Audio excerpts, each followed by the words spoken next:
We back today with another episode of Chicago Blueprint. We got a real Chicago comedian in the building, a veteran. This man has been doing comedy for 30 years. Started after somebody dared him to hit the stage. Yeah. He trained with Improv at Second City, appeared on TV and in movies, and built a career making people laugh all over the country. But today we're not just going to talk comedy, we're also going to dive into men's health, gut health. Welcome to the show, Baldhead. Man, thanks for having me, man. Been waiting for this. I've been waiting for this. You've been waiting for it? Yeah. Yeah, we've been waiting for you to get on up here. Yeah, man. Take us to the beginning, man. Well, part of Chicago that shaped you the most. Well, south side of Chicago, Inglewood. Born and raised, my third generation, I think. My mama and my grandmother and my mom, we had third generation Inglewood neighborhood. I been in the neighborhood and in the streets, embedded in it. You know, moved on the east side. We're on the east side. I actually lived in on 75th and Saginaw. They called it Terrortown. I wasn't even supposed to be over there. But Right. you know, you got to go where your mama move. Exactly. Go where your mama move. And it was cool. You know, it was back when people still respected what they respected. And a fight was a fight. You know. Mm-hmm. But I mean, I had some great times. There was a couple of bad things went on, but I had more great times as a kid growing up between the east side and the south side more than anything. Because you could still get on the bus and not worry about nobody, you know. I didn't think about nobody kidnapping me. I'm like, don't nobody want me. You know. I was on the bus, I think at probably like 8 years old. Was riding downtown, doing all, you know, when it was still what it was, you know. Mm-hmm. Back when they had the little coins to get on CTA. Oh man, them little coins, the whole little spool tokens, yeah. Yeah. Super transfer. Yeah, I got on the bus not too long ago just to ride the bus. I ain't had no change. I said, boy, how do y'all pay for it? What is this thing in the middle of the front? What? Anything that changed. Mm-hmm. So I know you say you started off comedy off of there. Yeah. My little brother made, rest in peace, Jimmy. Well, actually, let me tell you how I went. I used to go to this club called the Malibu. It's been on 63rd and Peoria. It was called Bob's Malibu. They used to have a talent show, an open mic every weekend. Like really before the party started. And the people who used to win all the time, there was a few guys that used to win. There was a dude named Top Dog. My man iRock, may he rest in peace. Casper, as y'all know, was Mr. C. You know, it was way before the Casper slide. And I wasn't doing it, but they was doing pantomizing, they was rapping, singing, everything. This girl one night that my little brother liked, she went up on stage and she was doing poetry. Mm-hmm. But she was horrible. Oh my gosh, she was horrible. And that was my first time ever heckling anybody. My little brother was mad because he liked the girl. He was like, I bet you can't get up there and do that. What you doing? All that talking about somebody. You get up there and do it. I was like, man, I can get up there and do that. That ain't nothing. Got up there and won the contest. Won $100. And my brother's like, oh man, you went, no. Go on over there with that loser. But that just let me know I had a little stage presence. And then after that, my man, he rest in peace, Tornado, Big Daddy Woo Woo, took me up under his wing and taught me how to host. And I was hosting on a lot of nights for him at the Taste Entertainment Center when he couldn't host because he had other dates prior to that. And it just spiraled into one thing led to another. My man Marlon Mitchell and Deion Cole, they were doing comedy at this joint called The Essence. And it was over east on 75th, I think, at King Drive. And Marlon just kept telling me, man, come on, do some comedy. We went to CVS together. And the wildest thing, when we was in study hall, our study hall was 336. It had to be like 30 to 40 people in that classroom. Right. And every time we went to study hall, when me and Marlon was in there, wasn't nobody finna study. We was in there acting a fool. And that was like, we really didn't know that was our first comedy shows. Exactly. In front of a crowd of teenagers and the teachers would have to laugh. Anytime that my mama had to come to school, she was like, he funny, but he don't get in trouble because he always, cracking jokes and running his mouth. Yeah, exactly. But, Marlon and them kept telling me, man, you need to do comedy, I'm like, man, I'm out here in the streets, man. I done made $10,000 a day off, and I'm sitting on something with some American races. I thought I was doing something, so I was like, I really wasn't thinking about it. I did it a little bit, but I didn't really get into it until I got locked up and seen all of them on TV. And I was like, that's what I was supposed to be doing. That's what I'm supposed to be doing, exactly. So, I just got my mind together because I had 4.5 years in Minnesota Correctional Facility. I got to get my mind together for when I get out, I'm not finna keep running into this revolving door. Right. What's the biggest lesson the stage taught you early? Biggest lesson stage taught me earlier on know your crowd, know your audience. Makes sense. I was in Minnesota. Man, this was so wild and funny. And I had this joke. Now, at the time in Minnesota, what had happened was the OJ trial and the OJ situation kicked off. Yeah. And if anybody knew about Minnesota, Minnesota was more of a mixed race couple city.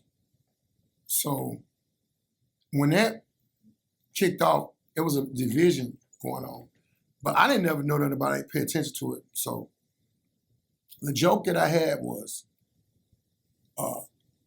fellas, your hands ain't made to be put on these women. Keep your hands off these ladies. Your hands are not made for that. You put your feet on them and stomp their brains out. Hey, I did it on Comic View and it went wild. But when I did it that night, right. Oh my God, that whole audience turned into mannequins. Ain't nobody booed me, but they stared, they looked at me. Anything I said after that was boom. Boom. So I was like, you know what? I'm glad y'all gave me a chance to get on up out here. I thank y'all. That's my time. My name B. Cole. Peace out. He said, my name B. Cole. I wasn't telling people my name. I knew one thing. See, my name was rememberable. You can remember my name. Most definitely. Man, you want to remember. And I knew then, you got to know who you talking to. Yeah, you do. Because if you don't, you about to tank. Yeah, all day long. And I refuse. And I don't care what going in the comedy game now. You could do great. You can go city to city, get standing ovations. Mm-hmm. Now people are filming. But as soon as you bomb or you get booed, oh, that's going everywhere. Everywhere, viral. Yeah, you before you get home, your mama gonna be like, your stuff on the porch. I'm ashamed of you. Right. Let's go to your improv. You graduated from the legendary Second City, right? Yeah. Well, a lot of the legends came from. Yeah, that was Let's talk about that. That was a dream. One of my punishments used to be, if I did something wrong during the week, Saturday night, I had 2 days of joy. Saturday, I watched Saturday Night Live, Second City TV, and Sunday I watched Monty Python Flying Circus, Doctor Who. If I screwed up anything, I could not watch none of that. Oh, wow. And my grandfather, he was a mess. He would go in the den, because back then you had one TV in the house. He would go in the den and cut that TV on, right to that part when it said, live from New York, it's Saturday night, and cut the TV off. I couldn't just watch to tease you, huh? Yeah, just to tease me. Like, next week, But what was so bad was it was live. Live, exactly. So I missed something that I'd never see. They got tapes out there, but I'm like, oh my God. But to go to Second City, it was like, me and Dion Cole talked about it, and he was like, I said, man, how they gonna teach me how to do comedy? I know how to do comedy already. He said, they ain't gonna teach you how to do comedy. It's gonna enhance your comedy. Exactly. He said, because you can already go off the top of your head. So just go in there and take them classes and see what happens. Mm-hmm. And I went in there and I took improv first. Then they started having writing classes. So I know I was a writer because I always had the idea to write something. I was giving people jokes and stuff like that. So I did it, graduated, and I realized I was in the same class and the format of some of the great ones that were on Saturday Night Live. Oh, okay. Name a couple. Shoot, Eddie Murphy. Oh, damn. Bill, let me see, Gary Morris, Rosanna, she played Rosanna Down. I can't remember her real name. She passed on. Dan Aykroyd. I fell in love with the first class of Saturday Night Live. Right. You know, when they was on there and they was popping off at each other. Like when TV wasn't sensitive. Because what's coming? Look at Jane, you ignorant slut. To be a kid to watch that on TV, oh my God, it was hilarious. But I mean, you know, some of the greatest improv came from that. I didn't even understand what improv was, but I had been watching it all that time. All that time. And all that time I had watched it, it gave me the quick wit of being that dude on the playground that you say something crazy, I'm gonna roast you. Mm-hmm. You know? A lot of comedians freeze when things go off script. Improv comedians thrive in it. What's the key? The top of the head comedy is a gift within itself. Like I said, and I came up in the era when talking about your mama was the thing. Yep. And you had to be quick because you couldn't, if you roasted somebody back and forth, you can't be like, you done lost. So with me, being on the block, being on the playground, being in school, the cafeteria, I got those skills before I even knew what they were. And then, like I said, my man Marlon Mitchell, to me, hands down, Marlon Mitchell is one of the coldest cats I know out of Chicago that can go off the top of his head. Like it takes somebody to do it'll take somebody a little minute to work on an hour worth of stand-up for a taping. You could throw Marlon up there in one day. That day he gonna do the taping, and he will come off of it. Hmm. So to me, he the coldest. But I think I might be the second. I don't know.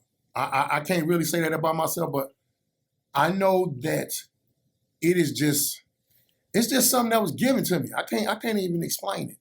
It's like, it's like being a Jedi. You got that gift, you gotta hone it. Yep. Yeah, you gotta hone your skill. What's the wildest moment you had doing improv on stage? Improv on stage? This girl ran up on the stage on me one time because I was talking about how women treat their men when they man name ain't on the lease. Mm. And oh man, it must have got personal to her because she ran up on stage and I had to.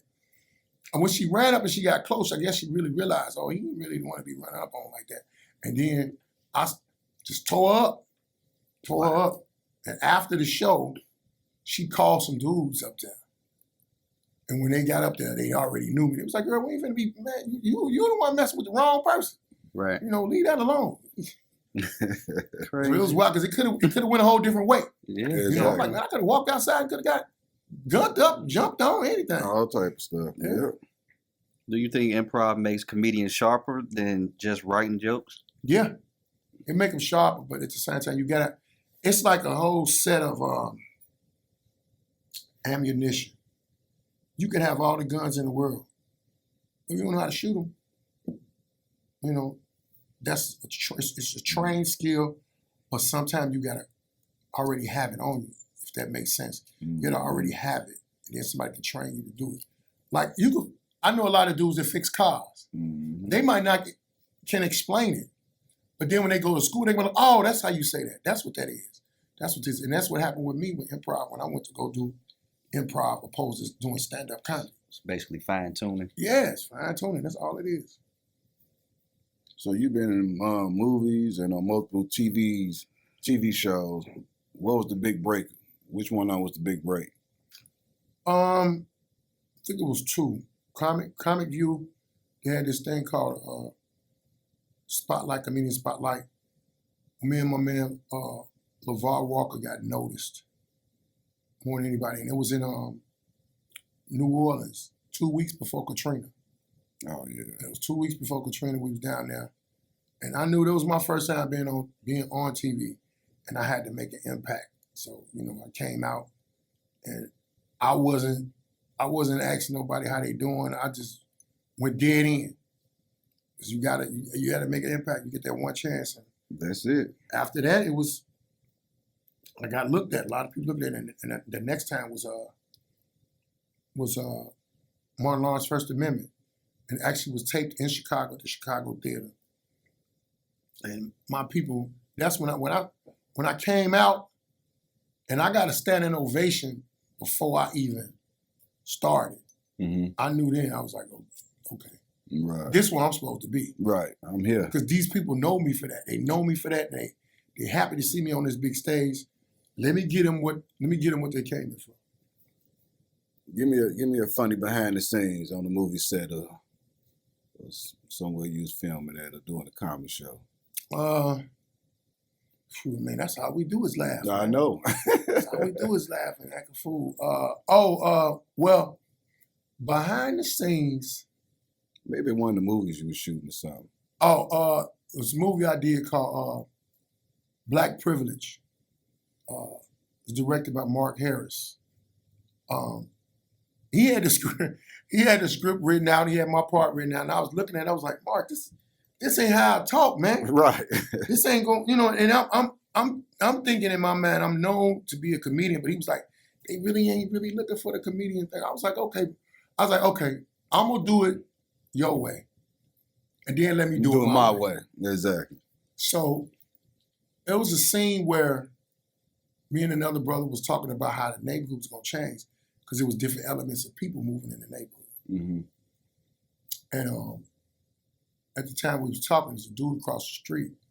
Well, I guess he had, it was all basically like when the buildings got tore down in Chicago, and projects got tore down, and people in the project started moving into residential areas.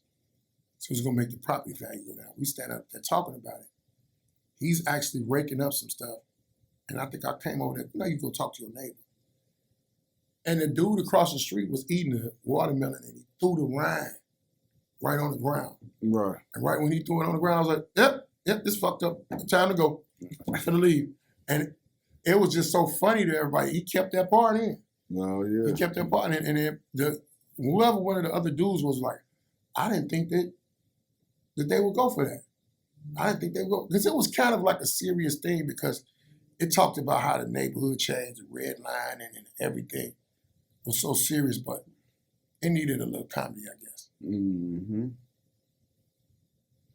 What moment in your career made you say, okay, I'm really doing this now? Well, my mama told me, she said, all of them days going to your school finally paid off. Because I did Comic View and took the money from Comic View and got the roof fixed. So she was like, all them days done paid off, huh? Mm-hmm. I said, yeah, all them whoopers you gave me. Exactly. I stopped selling drugs to do this. And I ain't got nothing else to do. It ain't nothing else I want to do. I've had jobs and, anything they got to do, it don't just got to be stand-up. Anything got to do with acting, radio, all of that. I got trained on the radio by Tony Schofield and Leon Ross. I can go to school for it. I can get on any radio station and I know how to talk. But ain't nothing else I want to do. And it brings me peace. It makes me happy to see people laughing off of something that I thought of, or something that they're familiar with. Mm-hmm. So, I got to keep going. I ain't got nothing else. I ain't got nothing else I want to do. I can't be no pimp. I ain't got no... you ain't got no hoes. I ain't got no hoes. I ain't got no patience. You found your lane and sticking in it. Yeah.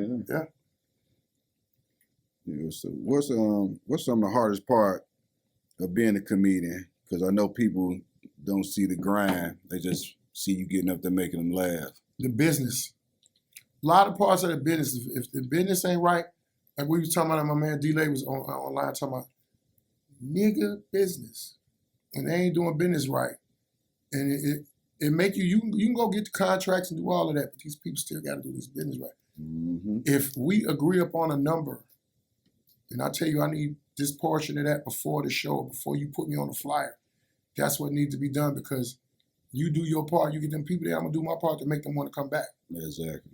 But that's really the business part of it, hating, the lack of camaraderie, it's enough even the whole system, they just think it's one or two people that could be funny at the same time. Well, no, it's a lot of people. It's a lot of comics out there. You know? Ever had a crowd that just wouldn't laugh? I had a crowd that wouldn't laugh, but I made them laugh. It was you ain't gonna get everybody. No, you definitely ain't. And then it depends on what it is. Some people come to laugh. Some people come to laugh, some people need to laugh. Just like you got those two groups of people, you got people that want to come and not laugh. Just be there. There's people that will get up like, he ain't funny. Have you heard him? I can just look at him and tell he ain't funny. Because there's some people that look at you and be like, oh yeah, I can tell you funny. Right. But it's just some mean-spirited people that come out, and I'm like, them people need to be locked up. Them people don't never need to be outside. I kind of know, if I know that's what I'm dealing with, like I said early on, right. You got to know your crowd. If I know that crowd, I'm gonna get me enough people to laugh to be satisfied. I know you got a bomb story, so tell us when you bombed on stage. Shoot, I told you about that Minnesota thing. That Minnesota? The Minnesota thing. And I think another time I bombed, I ain't bombed that much, and I'm not saying that just to be lying. I ain't bombed that much. I might have bombed in my whole 30 years 3 times. Oh, that's good. Yeah. One every 10 years. Yeah, and that's a good average. The one time I bombed, I was at the Laugh Factory, and I bombed that day because I was in front of some haters, and it was like, they want to see the hero fall. But I was talking about when one of the other comedians, that's my boy, M-Dubs, Marvin Phillips, we was on our way back from St. Louis. Mm-hmm. And I was talking about how he ran into a deer and tore my truck up. So I was so mad about it, that's what they got on stage. They didn't get the humorous side of it. Right. And I didn't realize that till later on, until I saw the video, like, oh, I seemed like I was mad. I was mad, and I had to express that, because that was the first time I had expressed it, and he was there, and a couple other people was there. So it didn't go well, but then I was like, my thing of it is, if I bomb in a place, I got to go back. Right. Because I got to get it right. And I went back, and ever since I done... And set their ass on fire. Every time I done went back to the Laugh Factory, I done tore their ass off. Yeah. So if a young comedian want to start doing comedy today, what advice would you give them? Don't ask me. Don't ask me. Why? Because they don't listen. Yeah, they do not listen. The young comedians don't listen, just like the YNs on the street don't listen. But all I've told a lot, because there's a certain few out there in the world that I've talked to, and I'll be like, listen. They be like, man, what I got to do? I'm going to tell them something that I can't show them. You got to get on that stage. You got to find yourself. You got to keep getting on that stage. Mm-hmm. You got to keep. If this is what you do, don't. This is something that's got to be in you. You can't take this because your grandmama is 98 years old and she said, baby, you need to be a comedian. That lady finna die. She's finna be gone. Why would you listen to her? This man here. She got one summer left. This man here, man. I'm telling the truth. He never step out of character, does he? Hey, that's real. You don't listen to somebody that ain't, they old, can be seen out here. But then they listen to the wrong people. But that's what they probably feel about you when you trying to give them advice, though. Yeah, they feel that, and then they can watch me go on stage and find out I'm truth. dead serious. I'm the truth. I'm not the coldest. I'm not the coldest comedian, but I'm gonna do my best every time I get up there. I'm not gonna play. I tell them, just keep going up there, man. Because that's all you can do. Yeah. Is keep going. They say you do so many times you a professional. I don't know how many 100 times you got to do it, but that's how many times you got to get up there and do that. Mm-hmm. You gonna bomb. Everybody gonna bomb. Now the worst thing is to bomb in front of me, because I'm gonna roast you about it. I'm gonna haze you about it, because that's what was happening to me. I bombed. Oh, no, I'm going to tell you the worst time I bombed. Forget about it. The worst time I bombed, I don't even know if that was the worst time, but I was in front of the wrong people. It was Damon Williams' show. We was doing auditions for Bad Boys. That's why y'all never seen me on Bad Boys. Mm-hmm. Before this audition, I had been knocking them out the park. We get there, everybody Everybody was still in Chicago. All the names are gone. You get D. Ray, Tony Schofield, Leon Rogers, Kenny Howe. Kenny Howe, Tony Schofield, them some of my mentors, George Wilburn, mentors. All of these dudes there. And so many comics. Corey Holcomb was there. Everybody was there for this audition. I know I'm finna go up there. I'm finna kill. For Bad Boys, the movie? No, Bad Boys, Puffy, Bad Boys coming. Okay. Man, I got up there. Noodles. Straight noodles, man, bomb. Didn't nobody laugh. Didn't nobody say nothing. I got this thing in my head. If you bomb, leave and go home. Don't go back over there with the comedians. Nah. So I'm finna get ready to leave. I done got off stage. The DJ Dollar Bills, my boy, I love him to death, but he played this song. Someone please call 911. I'm like, I'm finna go home. I'm gonna cry in the car all the way home. All the way home. I'm trying to leave. I'm trying to ease out. Out of all the noise. He go, Marlon Mitchell, baby. Come on over here. Let's talk about what you just did on that microphone. I can hear his voice right now. Man, you talking about somebody sick, and I had to sit in this chair. Kenny Howard said, don't you ever tell nobody I'm your mentor no more. Can't believe you did that. And Tony looked at me and shook his head. Every one of these comics Right. told me up. They roasted me. And it made me know one thing. I don't care how many of y'all it is, y'all could be together, y'all could be apart. I ain't bombing in front of y'all no more. Right, exactly. No matter what I do, I ain't bombing in front of y'all. And I had good joke. I just don't know what happened. I think I might not knew my crowd that day, but Yeah. man, that made me know that was the worst bomb. So it's To me, 'cause it's different in front of jokes my for different peers. crowds, right? Yeah, it's different jokes, different crowd. And You got to read the crowd. you got to read the room. You got to Yeah. really read the room. It's a lot of comics that I know, like my man TK Kirk, he say he don't pay attention to the crowd. He say he don't pay attention to the crowd, he don't pay attention to the comedians. I got to pay attention to everything. Because I need to know what I'm going to talk about. I can have a whole set that I'm finna do. And that set might not work with those people. Exactly.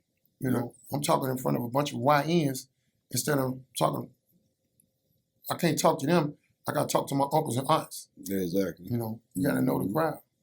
Before- Then it goes into black and white also. Yep, your ethnic. Yep.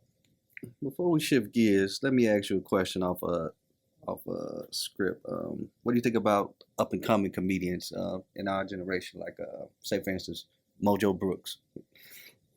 Mojo Brooks, early on, he was doing a couple other people's jokes, but now he's doing his own jokes. From what I've seen, and what I hear, he's doing the work. He's doing the work. He's a funny dude. I done worked with him a few times before he got to where he's at now, and I root for him. He's cool. He is a cat that was doing the skits and then jumped on stage. Mm-hmm. He hit his head a few times, and then he learned from that. Mm-hmm. You know, and he went on and did his thing. So he's in the mix right now. He's not just a content creator anymore. He's a stand-up comedian. Yeah, most definitely. Yeah. I could see y'all doing some collabs. Oh yeah, he cool. I think he's just too damn busy now. Too damn busy now. I think he's too busy for little old Eddie Kane. Never for the legend. Mojo, you heard it on Chicago Blueprint. We need you to come on, sit down with us and Baldhead, make something happen. Yeah. All right, Baldhead. Let's get into what you've been really preaching about lately. Oh yeah. Men's health, gut health. Take my jacket. Don't take it off. It's the fact of us as men. I can say black men, but I don't really know about our other counterparts. We don't go to the doctor. Mm-hmm. We do not. Something has to happen to you to make you really go to the doctor. I was one of them people too, until I found out I had diabetes. When I found out I had diabetes, I almost went into a diabetic coma. And I went to the hospital and didn't know what was going on. Doctors came in and told me if I would have went to sleep, I probably wouldn't have woke up. Oh, wow. because that's how crazy my blood sugar was at 1,200. And what's the norm? The norm is like 1 something. Whoa. Yeah, I was at 1,200. Oh, wow. My vision was blurry. And it was my birthday. It was my birthday weekend. I had a whole birthday. And my cousin right now, man, love him to death. He took care of me and nursed me back to health. Tony Batchelor was so mad at me that night because he kept trying to get me to go to the emergency room because he knew something was wrong with me because I was moving different. But I had a birthday party one place, had a party here, and the last thing was at the 50-yard line. And we're in the 50, and he trying to get me to go to the emergency room. And I'm like, man, just let me get through this little party, get my money. People coming in, seeing me, and they looking at me like, man, what's wrong with you?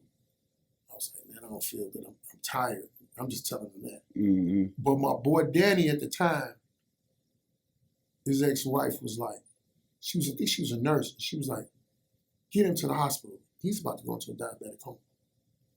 They didn't tell me that, but Danny came over there. DJ Dan Tanner, if you're listening, he said, hey man, you remember when we was in high school? I used to make sure we was cool. You jump on anybody that tried to do anything to us. I was like, yeah. He said, man, you don't get up out here and go to the hospital, we finna beat Jump on you, right? We finna jump on I'm you. like, man, wait a minute, hold on, what you? So I get in the car with my cousin and we go, and I didn't think it was that serious. I just really thought I was tired. Exactly. Because that whole weekend was crazy. I was pissing like a racehorse. I would eat food, be sleepy and tired. I was waking up some crazy hours of the day. And when I get to the doctors and they tested my blood sugar and everything, they said that's what it was. They was like, man, you was gonna go into a diabetic coma. So I think I stayed in the hospital for like a week. And when I got out, my mother, my sister, and my cousin, they all got together, cleaned my whole house out of everything else I had was eating. Mm-hmm. And then when they did that, I had to change how I ate at that time. Gave you a reset. Yeah, it gave me a reset. And that's when I started really going to the doctor. And one doctor told me something that made a lot of sense even after all that happened. Mm-hmm. He said, Mr. Phillips, if you don't get yourself together, your move ain't gonna work. And I was like, what you telling me? I just moved into this apartment.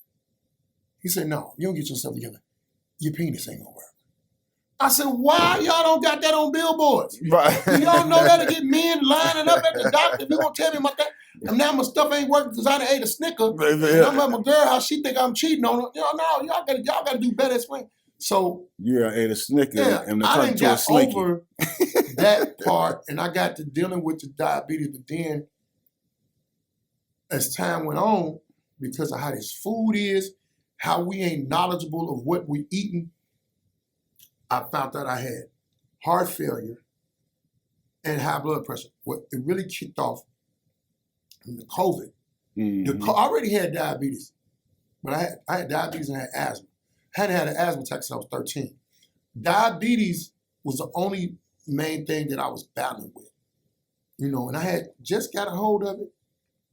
At one point in time, my AC1 levels back to the regular 4-something or 5-something, where they could damn near take you up off the medication and you can just take care of everything with your diet Right. and with exercise. But then when the COVID hit, I didn't know what the hell was going on. I'm the first comedian to catch the COVID. D.L. Hughley caught it, but he fell out and his name was bigger than mine. But when I caught it, I was on the news in Chicago and Atlanta. I didn't know what was going on. I almost passed out at the airport. Coming from Chicago, it was my 50th birthday celebration. I get to Atlanta and I had to call my wife and be like, hey, I think I got that shit that they talking about. She's like, what shit? I said, I really can't tell you because I'm around a lot of people. Right. I said, but I'm real weak. I've been sweating and I don't know what's going on. So she said, well, all right, well, you're going to get your ass in this back seat and I'm going to take you to the emergency room. Right.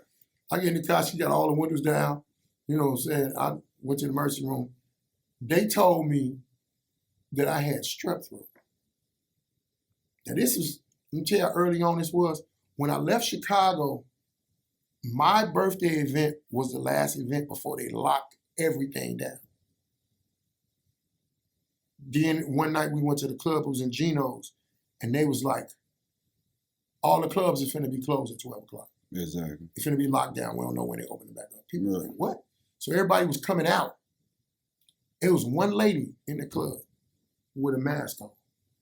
And we sitting over in the corner, laughing and like, what the hell wrong with her? She a doctor? So, hey, baby, you got surgery after this? What you doing? Not knowing she was up on it like Michael Jackson was a long time ago. All the way up on it. So I go, and when I get to the hospital, they tell me I got strep throat. I went home, and I quarantined myself to the front room where the TV was, and it was close to the kitchen. One day she came in and was like, come on, we're finna go to the emergency room. I'm like, why? She said, you sitting up and you ain't breathing right.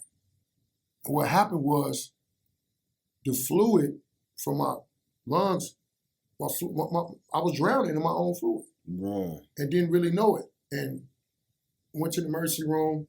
They had to get me straight, but the COVID screwed up, it compromised my immune system and everything. So anything after that, I had been ill. I wasn't ill like that before that. I Exactly. wasn't getting sick, so Did you get the vaccination? I got one of them. And I hate I got it. And he regretted that. I regret it. And the only reason because I was fighting. I wasn't finna get that. I was like, I'm a comedian. What they gonna do? Tell me I can't perform? I'll crack some jokes outside of the club. It don't matter. Mm-hmm. But what happened was my mother had a stroke years before, and she was in a living assistance place. And we couldn't come in there if we didn't get the shot. So we had to get the card, get the shot. The card was supposed to be for you to flash when you get on the plane. Never flashed that card. Didn't nobody ask me that I had a shot. None of that. So I was like, I got this for nothing. But that is one of the things that compromised me. And I knew it was another thing that compromised me because when I went to the doctor recently, I had 2 minor heart attacks. I told you about that. I had 2 minor heart attacks. And the doctor told me, he was like, man, I know who you are. I've seen your work. I'm going to tell you this. He said, did you get that shot? I was like, yeah. He said, well, it don't even matter about the shot. Anybody who had the COVID are having symptoms of things different, like heart attacks aren't like they used to be. People that have heart attacks in their sleep. Your chest might be hurting, but it ain't no heart attack. You wouldn't think it was a heart attack. You'd think it's indigestion. And I thought for 2 days that that's what I had. Thought I had indigestion. I'm around here drinking the black folks elixir, ginseng, ginger ale, drinking ginger ale like crazy. With no ginger in it. And no ginger in it. Found that out too. And the doctor told me, he said, well, how'd you, it was a dude at my job named Ray. Ray say, man, you could be having a heart attack. I said, man, I ain't have no damn heart attack. I said, it's just some indigestion. He said, well, look, go get you some Bayer aspirin. And he made me remember my great-grandparents had Bayer aspirin all over the house. Mm-hmm. They would have it strategically. I asked my grandfather one day, why y'all got all this Bayer aspirin everywhere? Why don't y'all put it in the mask? My grandfather said, because if I fall out right there, I can reach it, or your grandmama could just grab it and give me one, and I'll chew it, and it'll stop. I'm like, oh. So when he said that, I thought about it. When he got the Bayer aspirin, took the Bayer aspirin, now I went and got extra strength. I didn't get the little kids chewables. I got the extra, and my chest felt better. Next day I woke up, it felt bad again. I went to the emergency room. Man. They brought the EKG machine, or whatever it was, they brought the machine to the room. Mm-hmm. They was like, well, Mr. Phillips, we want you got to stay in here for a couple days, got to run some tests on you. You've had 2 minor heart attacks. When? They was like, that's why your chest is hurt. And then when I talked to the doctor, that's when he explained to me. He's like, people having aneurysms, people having heart attacks, people having, what else? It's aneurysms, heart attacks, and strokes. Totally different than they usually would have them. Yeah, exactly. And it's because people's, with their shot, it changed a lot of, I hope I'm saying it right, molecular structure in your body. It changed a lot of your cells, it changed a lot of things to where your body would warn you Like you having them if you're having a heart attack in your sleep, that's the worst thing because your body is at rest. And your body can't go into fight or flight mode. When you woke, you go into fight or flight. Oh my God, let me drink this water. Let me call 911. Mm-hmm. If you sleep, you sleep. Right. And then as they say, you wake up dead. Exactly. So with that and me having to stay in the hospital, I did a lot of thinking because when I first had the COVID, a few of my friends, more than little, said, when we seen you had the COVID, man, we knew it was serious. Mm-hmm. And so I said, with this journey that I'm finna go on, because I was finna lose weight and I already had the diabetes, the heart failure, and I just had got the heart failure and high blood pressure. I said, those things can be turned around. I'm finna turn them around. So I'm finna lose weight. I'm finna go online, show everybody how I'm losing weight, show everybody how I'm eating different, and showing everybody that I'm going to the doctor. The main thing about because a lot of them doctors don't know what they're talking about. Yeah. So we still gotta go see what they're talking about. Take what they give you or what they say you got and go research it. Mm-hmm. Go research it. It's so many research engines. You can ChatGPT something. You can go to Google. And the crazy part is the doctors don't want you to do that. Nope. So that's how come I know there's something to it. Y'all just want me to do it because it used to be doctors where you would go to a practice and this doctor's trying to cure you. Now they just try to give you some more drugs in it. The thing that I hate is when they say, okay, we're going to put you on this for 30 days. What you mean you're going to put me on this for 30 days? You went to school for 7 to 8 years. You don't know what this do? Why did you just take all that blood of mine out of there? What is y'all doing with my blood? Y'all supposed to be testing my blood to find out if this is going to work. Exactly. If you found out what I got through my blood, you don't know what's going to work with it. Yeah, exactly. So, after this interview, I might not be around. Yeah. They're going to come get their guinea pig. They're going to come get me. But either way, I want us as men to know that don't just leave it up to you having a wife or a woman to get on your nerves about going to the doctor. We need to go ourselves. Man, we'll wait till 7 years and we go to the doctor. How long have you been having this problem? For 7 years. Well, when did your leg fall off? Last night. And I got it for you right here so y'all can put it back on when I got to go to work. No, we need to really get dead serious about this, man. We need to eat different. We need to look at this food, find out what it is. Mm-hmm. Find out what we eating and what we got going on. Most definitely. Why is all the good food cheap? Why is all the 4 for 4s and all of that? Why is it cheap? You go to Whole Foods, you got to pay $15,000 for a case of water and a watermelon. That's right. We got to do better on our own. In that way, we'll know what's coming at us. Yeah. Do comedians talk about health behind the scene? Yeah. Me and a lot of my friends do because I'm in that 50 bracket. And when you get to in that 50 bracket, that's when them conversations come up because things start happening. Mm-hmm. You be looking like, man, where's so-and-so? When he on the show? Man, he in the emergency room. What? Yeah. And then you find out what's going on and you talk to him. And that's one of the things that I've been finding out a lot about myself. And when I put it out there, I'm finding out a lot about the people around me. Mm-hmm. And they be like, yeah, man, you remember that time I was gone? That's what it was. Oh, wow. One of my closest friends, Jeff B., he done had some situations happen to him. And me and him talk all the time and get together. Rest in peace to my dog, Marcus Combs, a.k.a. Tootsie. He passed, I think it was from an aneurysm. And if he would have got it checked out early, he would have been Google's. He used to tell me all the time his head was hurting. And my head hurting. And I was like, man, what are you eating? We'd go right to the food. What you eating, man? What you been doing? Mm-hmm. People, I don't know why people are like, did you drink some water today? That ain't all it. It's a whole puzzle out here that we got to get together. And no, I don't have a problem with talking to men about what's going on with me and hearing what's going on with them. A lot of those discussions need to come out more. It need to come out way before you're 50-something years old. Yeah. Because how many flaming hots did you eat before you got to be 50? How many the dye color stuff that you didn't ate? How much of that meat is real meat? How much chemicals you've been putting in your body and man, all of that, man. All of Especially that. at McDonald's. Man, McDonald's. They need to shut down. When McDonald's came up with this one commercial. And they said, we're now serving real chicken meat. What was y'all serving before McDonald's? What was we eating? Because I used to eat them nuggets. I liked to eat them nuggets, McDonald's. Yeah. But now I can, and I found out the fries is bad. No, they been bad. I'm like, oh my God. And everybody is always an argument about McDonald's and Burger King fries. Oh, everybody votes for McDonald's fries are the best. It's a reason why. Yeah. It's a reason why they're the best. Definitely. I believe they enhancing McDonald's food with something to make you addicted, because there's no way the line be around the corner. And it's Man, not that good. They done said, I remember when I was a kid, it said 1 million sold. Now it's 1 billion. 1 billion. So It's before that, probably it was over 10 thousands billion sold. now. Yeah. Yeah, they poisoning everybody slowly but surely. And it ain't just them, it's a lot. It's a lot. Yeah, it's a lot People of need them. to cook in their own homes again. Cook your own food. And it's getting to the point where